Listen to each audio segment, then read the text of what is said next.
अस्सलाम वालेकुम students.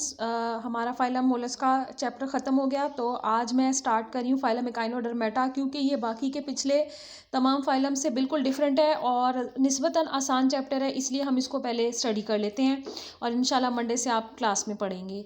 Echinoderms जो है वो ड्यूट्रोस्टोम्स है। ड्यूट्रोस्टोम्स के तमाम हमने जो करेक्टर थे वो पढ़े थे कि रेडियल क्लेवेज होती है, जो सेल्स का साइज़ होता है ऊपर नीचे 8 सेल स्टेज पर वो सेम होता है, डायप्लूरुलाइन में लार्वा होता है और एंटीरोसिलस सिलोम फॉर्मेशन होती है। ये सारे करेक्टर्स यहाँ और इससे आने वाले तमाम अगले जो भी फाइलम हैं, फाइलम कॉर्डेटा मेनली है, उन सब में हेमिकॉर्डेट्स वगैरह में यही करेक्टर्स पाए जाते हैं।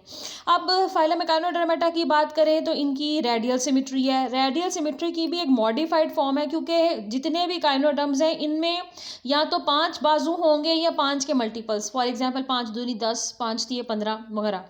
और एक ही इनमें क्लास ऐसी है जिनमें आर्म्स यानी बाजू वगैरह नहीं होते। तो क्योंकि 5 पर मुश्तमिल इनकी बॉडी होती है, आर्म्स पर मुश्तमिल इनकी बॉडी होती है, इसलिए रेडियल सिमिट्री की स्पेशलाइज्ड जो फॉर्म है ये कहलाती है पेंटा रेडियल सिमिट्री। पेंटा मीन्स 5, रेडियल सिमिट्री अगेन हमने बात कर ली हुई है रेडियल सिमिट्री की पहले भी, कि बॉडी को हम इमेजिनरी लाइन से एक से ज़्यादा हाफ्स में, एक से ज़्यादा जगह से हाफ्स में अगर देखें और मिरर इमेज फिर आए तो वो सिमिट्री रेडियल सिमिट्री कहलाती है। इनकी अमूमन पतली चपटी बॉडी होती है। एक हिस्सा ऑरल एक्सिस कहलाता है, दूसरा हिस्सा एब ऑरल एक्सिस कहलाता है। ऑरल हिस्सा उसको कहते हैं जहाँ पर मुंह होगा और उसके एग्जैक्टली ऑपोजिट साइड पर एनस होगा, तो उसको हम एब ऑरल एक्सिस बोलेंगे। इस टेबल को देख लेते हैं, 1 2 3 4 5 आप देख सकते हैं कि इसकी क्लासेस हैं। सब में काफ़ी सारे ऑर्गेनिजम्स की जो स्पीशीज़ हैं वो तादाद हर क्लास के सामने यहाँ पर दी गई है। ज़्यादा जो फेमस इसकी क्लास है वो एस्टेरॉयडिया है, क्योंकि स्टार फिश जिसे हम आम ज़बान में कहते हैं या सी स्टार भी हम इसे आम ज़बान में कहते हैं, वो इसी का क्लास से ताल्लुक़ रखती है। ये एक्सक्लूसिवली मैरीन ऑर्गेनिज्म है। अगर हम किसी जानदार के बारे में कहते हैं कि this is exclusively marine, it means कि ये सिर्फ समंदरों के पानी में पाए जाते हैं और ताज़ा पानियों में इसकी एक भी जिंदा स्पीशी मौजूद नहीं है। कुछ इसकी क्लासेस जो हैं वो फॉसिल फॉर्म में है, जिंदा जानदार अब वो मौजूद नहीं है दुनिया में, इसलिए उनको फॉसिल्स की मदद से ही पढ़ा जाता है। बहुत सारे इसके ऑर्गेनिज्म जो हैं वो अब सिर्फ फॉसिल फॉर्म्स में मौजूद हैं, जिंदा नहीं है, तो उनको हम फॉसिल से स्टडी कर सकते हैं। अब exclusively organism these are marine organisms.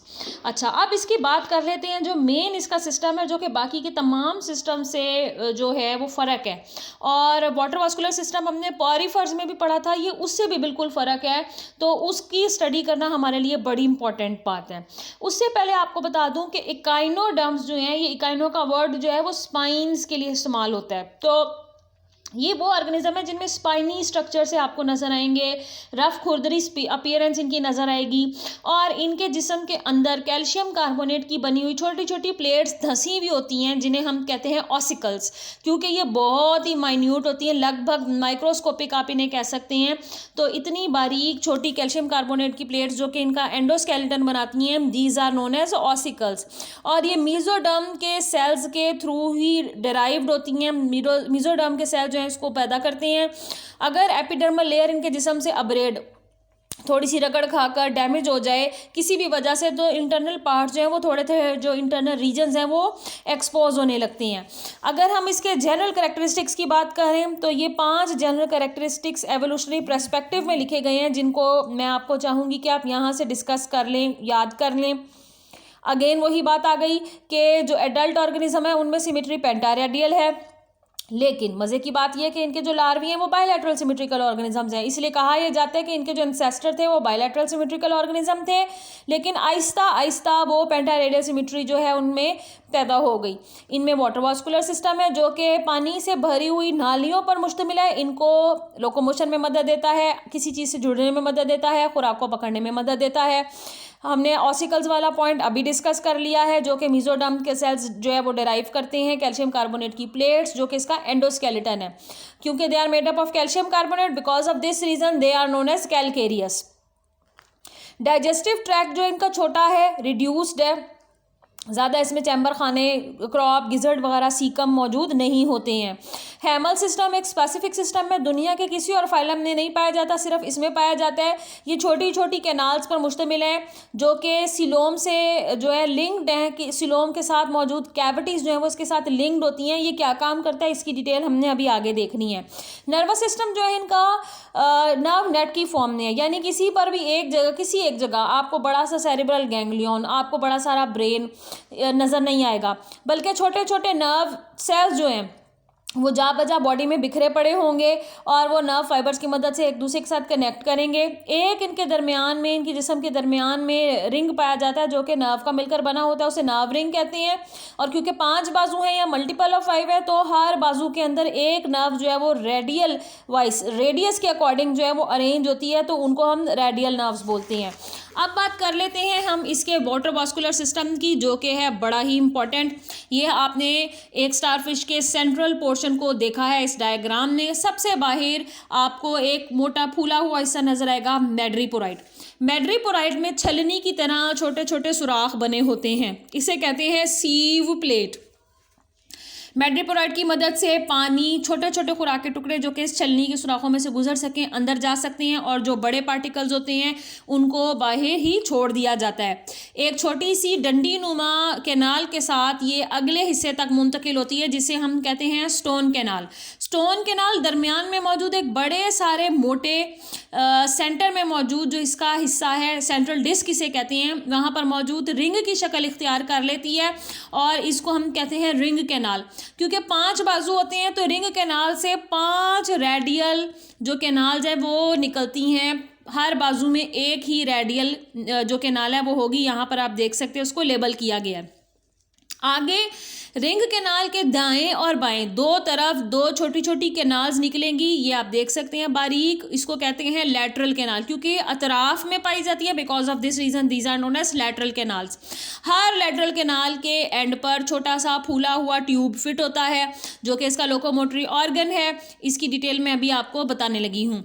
तो आप देख सकते हैं कि लैटरल कैनाल्स पेयर की शक्ल में पाई जाती हैं, अतराफ में पाई जाती हैं, बाजू के दोनों साइड्स पर होती हैं, दोनों तरफ ये एंड होती हैं ट्यूब फीट में।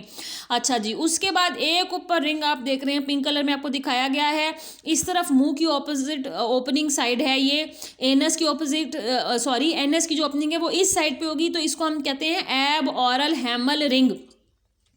ठीक दरमियान में आप देख रहे हैं कि रिंग कैनाल है, रिंग कैनाल के भी ठीक नीचे हैमल रिंग का एक और सिरा है जो कि पिंक कलर में आपको नजर आ रहा है, वो मुंह की तरफ होता है, तो उसको हम ऑरल हैमल रिंग कहते हैं। तो आप देख सकते हैं कि रिंग कैनाल ऑलमोस्ट सैंडविच हुई हुई है एब ऑरल हैमल रिंग और ऑरल हैमल रिंग के दरमियान में। हैमल रिंग जो है ये क्या काम करते हैं इसको हमने अभी आगे डिस्कस करना है, लेकिन इसकी पोजीशन आप यहाँ पर अच्छे तरीके से अंडरस्टैंड कर सकती हैं। अब रिंग कैनाल के अंदर 2 आपको पार्ट्स इंपॉर्टेंट जो है वो दिखेंगे। एक है टाइडमैन बॉडी जो कि यहाँ है, यहाँ आप देख सकते हैं, और एक बाहर की तरफ निकली हुई फूली हुई वेजिकल थैली जिसे कहते हैं पोलियन वेजिकल। तो टाइडमैन बॉडी क्या करती है? टाइडमैन बॉडी सूजा हुआ हिस्सा है, थोड़ा सा फूला हुआ हिस्सा है रिंग कैनाल का, और यहाँ पर बड़े बड़े सेल्स पैदा होते हैं जिन्हें सिलोमोसाइट्स कहते हैं। सिलोमोसाइट्स का क्या काम होता है कि वो गैर ज़रूरी अशिया या जर्म्स जो कि इसके जिस्म के अंदर आ जाते हैं उनको फैगोसाइटोसिस करके वैक्यूल बना के हड़प कर लेना। तो ये इंपॉर्टेंट काम है टाइडमैन बॉडी का। पोलियन वेसिकल क्या करती है? ये छोटी छोटी थैलियां हैं, रिंग कैनाल से बाहर की तरफ निकली होती हैं, रिंग कैनाल के साथ एसोसिएटेड है, और ये पानी जमा करने में मददगार साबित होती हैं ताकि वाटर वास्कुलर सिस्टम के अंदर इसको रन किया जा सके। तो आपने इन दोनों का काम भी कर लिया, देख लिया।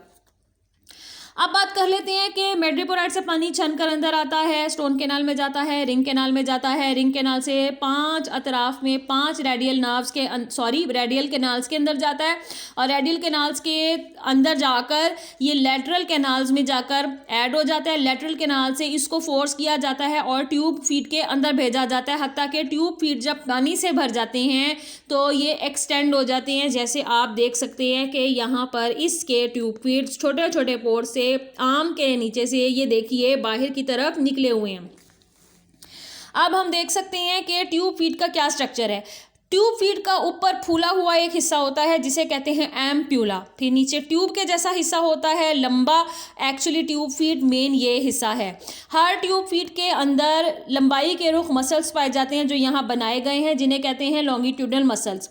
ये मसल्स क्या करते हैं, ये एक्सटेंड करते हैं, ट्यूब फीड को खोलने में मददगार साबित होते हैं। और जब ये कॉन्ट्रैक्ट करते हैं तो पानी को जो है वो पुश करके वो ट्यूब फीड के अंदर भर देते हैं ताकि ट्यूब फीड एक्सटेंड हो जाए और जानदार लोकोमोशन के लिए इसको इस्तेमाल कर सके। अच्छा जी, उसके बाद हम देख सकते हैं कि जो ट्यूब फीट है ये इनको किसी भी चीज़ के साथ अटैच करने में भी मदद देते हैं। जैसे आप यहाँ देख सकते हैं कि स्टार फिश का जो कुछ आर्म्स हैं उन्होंने ये चट्टान है उसके साथ अपने आप को अटैच किया हुआ है और इस आर्म को उठाया हुआ है और उसमें से ट्यूब फीट जो है वो एक्सटेंड हो रहे हैं। अब बात कर लेते हैं हैमल सिस्टम की।